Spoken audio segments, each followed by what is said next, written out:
వచనాల్లో ఇలా వ్రాయబడి ఉంది. ఏమని వ్రాయబడి ఉందంటే, జ్ఞానము చేత ఇల్లు కట్టబడును, వివేచన చేత స్థిరపరచబడును. చాలా స్పీడ్గా తీయాలి. జ్ఞానము వలన ఇల్లు కట్టబడును, వివేచన వలన అది స్థిరపరచబడును, తెలివి చేత దాని గదులు విలువగల రమ్యమైన సర్వ సంపదలతో నింపబడును. దేవునికి స్తోత్రం. నేను జాషువా దివ్య జ్యోతిలకి నేను చెప్పేది ఏంటంటే, మీ ఇల్లు కట్టబడాలి, అది స్థిరపరచబడాలి. దాని గదులు రమ్యమైన ఇల్లు అంటే సాధారణంగా కట్టే ఇల్లు కాదు. కుటుంబం అనే ఇల్లు కోసం జ్ఞాని అయిన సొలొమోను చెబుతున్నాడు. అది కట్టబడటానికి జ్ఞానం ఉండాలంట. జ్ఞానం అంటే ఎలా ఉంటది అనేది పాయింట్. జ్ఞానం అంటే తెల్లగా ఉంటుందా? జ్ఞానం అంటే ఎత్తుగా ఉంటుందా? జ్ఞానం మెల్ల బంగారం వేసుకో ఉంటుందా? జ్ఞానం ఇలా ఉంటుంది అలా ఉంటుంది అంటే కాదు. జ్ఞానం ఎలాగుంటుందో అదే జ్ఞాని అయిన సొలొమోను అసలు జ్ఞానిని యొక్క పనులు ఎలాగుంటాయో సామెతల గ్రంథం 35వ అధ్యాయంలో చాలా స్పష్టంగా చెప్పాడు. సామెతల గ్రంథం 30వ అధ్యాయంలో చాలా స్పష్టంగా చెప్పిన మాట ఏంటంటే 24వ వచనం, 24వ వచనం నేను చదువుతున్నాను, చాలా జాగ్రత్తగా ఆలకించండి. భూమి మీద చిన్నవి 4 కలవు, అయినను అవి మిక్కిలి జ్ఞానము గలవి. ఏంటయ్యా అంటే, చీమలు బలము లేని జీవులైనను అవి వేసవులో తమ ఆహారమును సిద్ధపరచుకొనును. దేవునికి స్తోత్రం. జ్ఞానవంతులు ఏం చేస్తారయ్యా అంటే, వాళ్ళు సిద్ధం చేసుకుంటారు. చాలా మంది ఏం చేస్తారంటే, భర్త ఆదాయం కొంచెం అయితే ఖర్చు పెట్టేది ఎక్కువ ఉంటుంది, లేకపోతే వాళ్ళు రాబోయే తరాల కోసం సిద్ధపాటు ఉండదు. ఈ ప్రస్తుత కాంటెంపరీ వరల్డ్లో వీళ్ళు ఏం చేస్తున్నారంటే, ఖర్చు ఎక్కువైపోతుంది, ఫ్యాషన్, ఈ లోక హంగామాలన్నీ చూసి సమాజం పాడైపోతుంది. నేనేం చెబుతున్నానంటే, ప్రపంచ జనాభాలో యూదులు 0.2% ఉంటారంట. ప్రపంచ జనాభాలో యూదులు 0.2%, అంటే 100కి 2 కూడా ఉండరంట. కానీ ప్రపంచానికి వాళ్ళు అప్పిస్తారంట. ఏంటయ్యా, బ్యాంకింగ్ సెక్టర్లో చూడండి, లేకపోతే గూగుల్, అమెజాన్, ఏదైనా చూడండి. ఇంకో విషయం చెప్పనా, ప్రపంచ దేశాల్లో ఇజ్రాయెల్ చాలా చిన్న దేశం. ఈరోజు ఇజ్రాయెల్ చుట్టూ శత్రు దేశాలు ఉంటాయి, కానీ ప్రపంచ దేశాలకి ఇజ్రాయెల్ అంటే వణుకు. కారణం ఏంటి తెలుసా? వాళ్ళకున్న సిద్ధపాటు, వాళ్ళకున్న ప్రిపేర్, దానికి మొజాద్ అనే ఇంటెలిజెన్స్ ఉంటుంది. అది ప్రపంచంలో ఏ దేశానికి సాధ్యం కాదు. ఎక్కడో బంకర్లో దాక్కుంటారో, శత్రు దుర్భేద్యమైన దానిలో వాళ్ళు దాక్కుంటారో, అక్కడికి వెళ్ళి కూడా షూట్ చేసి రాగలరు. అంత సామర్థ్యం కలదు.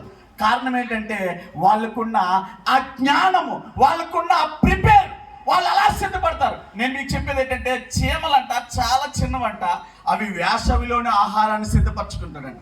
జాషువా, యెహోషువ, ఇజ్రాయేలీలు ఐగుప్తు దేశం నుండి కానాను దేశానికి బయలుదేరి వచ్చే క్రమంలో జాషువా పాత్ర చాలా ప్రాముఖ్యమైనది. అతడు యుద్ధ వీరుడు, యుద్ధం చేసేవాడు. నేను చెప్పేది ఏంటంటే, జాషువా, మనము క్రైస్తవులుగా ఒక వ్యక్తి ఎప్పుడు సోమారిగా ఉండకూడదు, శ్రద్ధ లేని వాడిగా ఉండకూడదు. ఈరోజు సమాజంలో కూర్చో తిందాం, సోమరిపోతులుగా బ్రతుకుదాం, ఎదుటి వాళ్ళ మీద పడి బ్రతుకుదాం అనుకుంటే సమాజం ఎక్కువైపోయింది.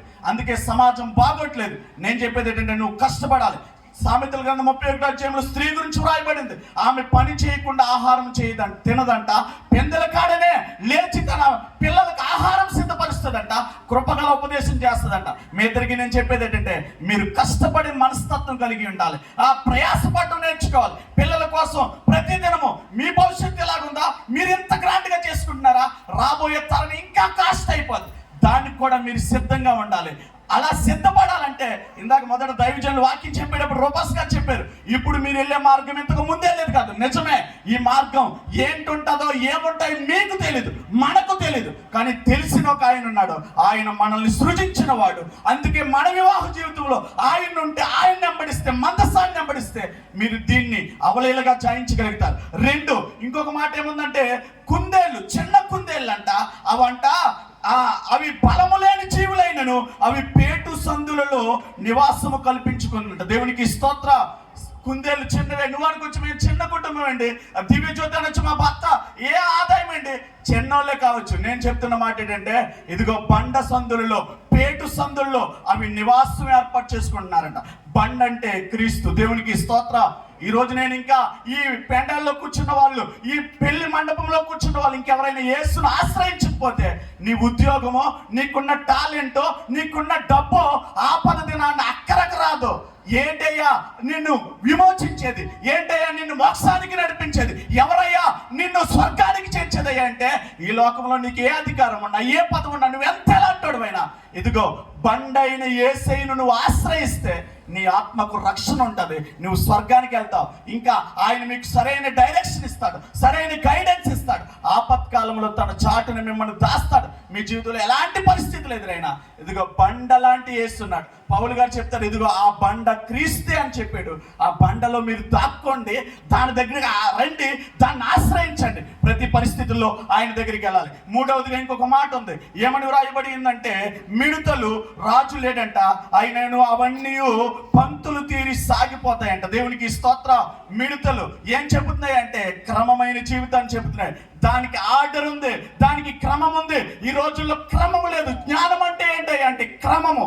ఈరోజు అక్రమం ఎక్కువైపోయింది, అన్యాయం ఎక్కువైపోయింది, క్రమము లేదు. క్రమం ఉంటే, క్రమం అంటే జ్ఞానం అంటే ఏంటో ఒక మాట చెప్తాను. జ్ఞానం అంటే భార్య భర్తను ఎలా గౌరవించాలో గౌరవిస్తుంది, లేకపోతే భార్య భర్తకు ఏ స్థానం ఇవ్వాలో ఆ స్థానం ఇస్తుంది, భార్య దేవునికి ఏ స్థానం ఇవ్వాలో ఆ స్థానం ఇస్తుంది, అత్త మామలకి ఏ స్థానం ఇవ్వాలో ఆ స్థానం ఇస్తుంది, తల్లిదండ్రులకి ఏ స్థానం ఇవ్వాలో ఆ స్థానం ఇస్తుంది. ఆ భర్త కూడా జ్ఞానం కలిగి ఉంటే నీవు భార్యని ఎలా ప్రేమించాలో. ఈరోజు చాలా మందికి జ్ఞానం లేదు. భర్త కంటే వేరొకరికి ఇంపార్టెన్స్ ఇచ్చే వాళ్ళు ఉన్నారు, భార్య కంటే వేరొకరికి ఇంపార్టెన్స్ ఇచ్చే వాళ్ళు ఉన్నారు. భర్త ఎక్కడ ఉండాలో అక్కడే ఉండాలి, భార్య ఏ గదిలో ఉండాలో భర్త ఏ గదిలో ఉండాలి అక్కడే ఉండాలి. ఇది కాదని అక్రమం వచ్చిందంటే అజ్ఞానం అయిపోద్ది. అజ్ఞానం అయిందంటే జీవితం మూడు రాళ్ళు తన చేతులతో తను ఇల్లు ఏం చేస్తుందంట, ఓడబెరుక్కుంటుందట. నేను చెప్పేది ఏంటంటే, నువ్వు జ్ఞానము కలిగి ఉంటే, జ్ఞానవంతులుగా మీరుంటే ఎవరికి ఏ స్థానం ఇవ్వాలి? దైవజనులకి ఏ స్థానం ఇవ్వాలి, లేకపోతే ఆ గ్రామ పెద్దలకి ఏ స్థానం ఇవ్వాలి, ఆ అధికారులకి ఏ స్థానం ఇవ్వాలి, స్వార్థకులకి ఏ స్థానం ఇవ్వాలి, సంఘములో ఎలా నడుచుకోవాలి, ఎక్కడ ఎలాగా. అందుకే యాకోబు తను రాసిన పత్రికలో 4వ అధ్యాయంలో ఉంటాడు కదా, ఇదిగో పై నుండి వచ్చిన జ్ఞానము మొట్టమొదట అది పవిత్రమైనదంట, 2 సులభముగా లోబడుతుందంట. దేవునికి స్తోత్ర.